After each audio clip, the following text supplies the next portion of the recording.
What's up guys, Levi here, and welcome to Forza Horizon 6. So this is hopefully going to be the game that will fully get me back into gaming, especially within the realm of YouTube. Hopefully you can take it from there and just play some other games on the channel. So my history of Forza Horizon was I played the second, the third and the fourth ones. The second one was pretty good, I just never got around to finishing it. The third one I enjoyed thoroughly. It's probably one of my favourite racing games of all time. And then Part 4 I didn't really like as much. I just felt that the gameplay and like the car handling and everything was just a little bit too... It just wasn't that great, to be honest. But I've heard nothing but good things about this one, so I thought I'd just give it a shot. This is just gameplay footage that I have captured over starting to play this game. Hopefully soon enough I'll be able to sit and actually play and record everything like that. But I thought for now I'll just get some gameplay footage recorded and then just go from there. I'm not gonna lie, I do like the setting of it being in Japan. I do like Japanese culture and, you know, the cherry blossoms and everything like that, the history behind it. I like things like samurais and stuff like that, so for it to be set in Japan is a really cool setting. Now the off-road stuff, I've done some off-road racing and I think that's been the bit I've struggled with the most. I've not done anything in terms of drifting or out like that yet, although I can say right now I am not the best drifter by any stretch. Hopefully, you know, since I'm getting back into gaming, and I can just take some time and actually, you know, learn the ropes a little bit. Obviously you've seen me crash off there. That's just me just getting used to actually playing racing games again. Obviously, because I haven't played anything like this in a few years, I'm going to be a little bit rusty, but hopefully over time I can improve my gameplay, get back to what I used to be. Because on Forza Horizon 3, I absolutely smashed that game. Not to toot my own horn too high. Another thing as well is I've been trying to figure out the braking lines again. Some games when they hit yellow you can just tap your finger off of the accelerate, and when it hits red you just brake. But I think in part 3 I had it pretty much pinned down so that I wasn't, you know, sliding all over the place and stuff like that. So I'm definitely trying to figure that out again, just regain that sort of control that I used to have before. One thing I will say about the Horizon games as well is that they really do tend to go into a lot of effort as to how their games are presented.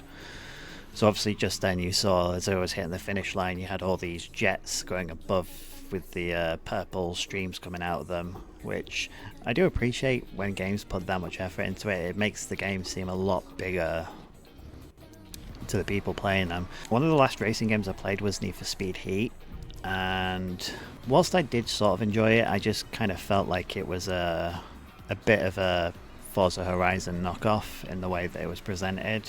It didn't have anywhere near the level of execution as this one does. There's me skidding off the road. Just still trying to figure out the braking lines.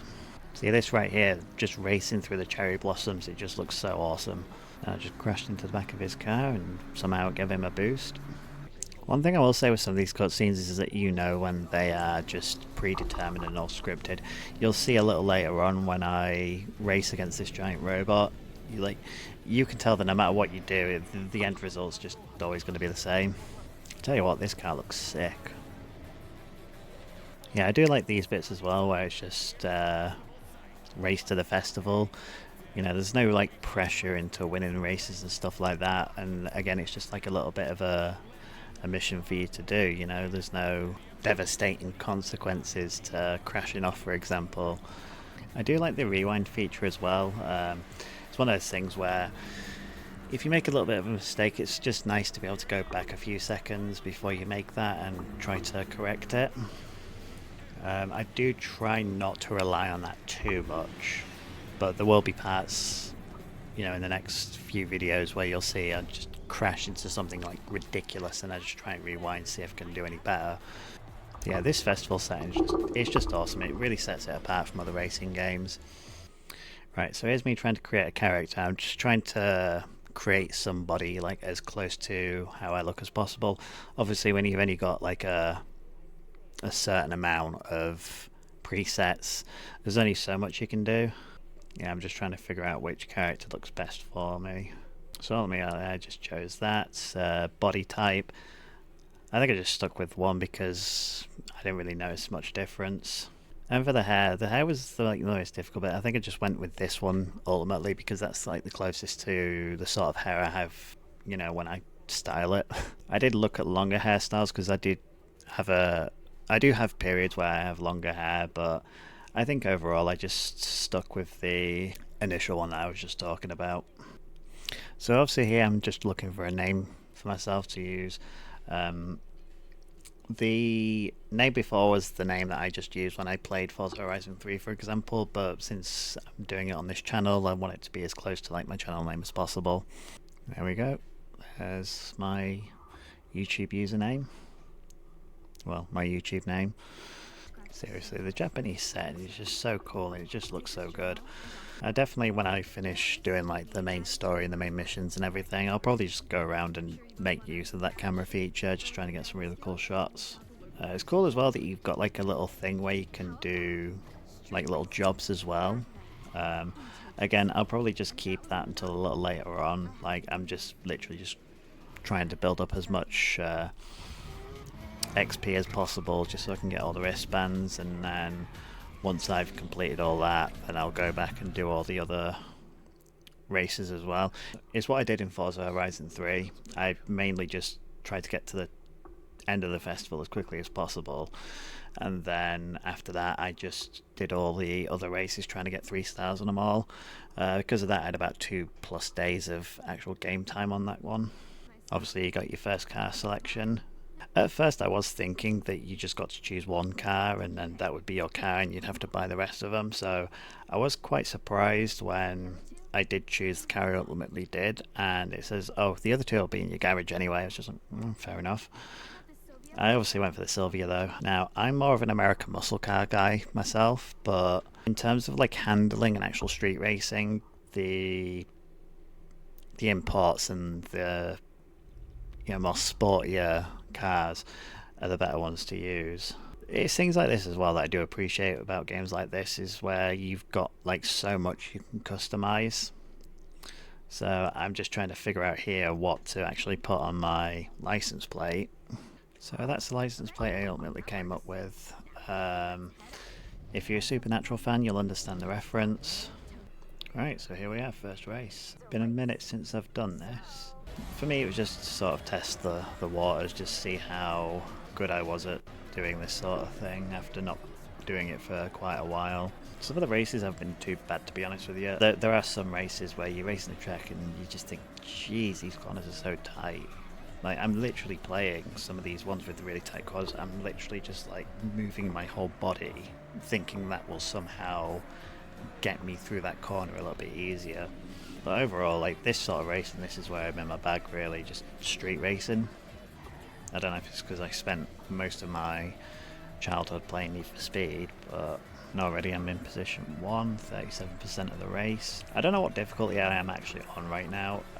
I just normally race and then as the game tells me to up the difficulty or, go down a difficulty, then I'll just do that.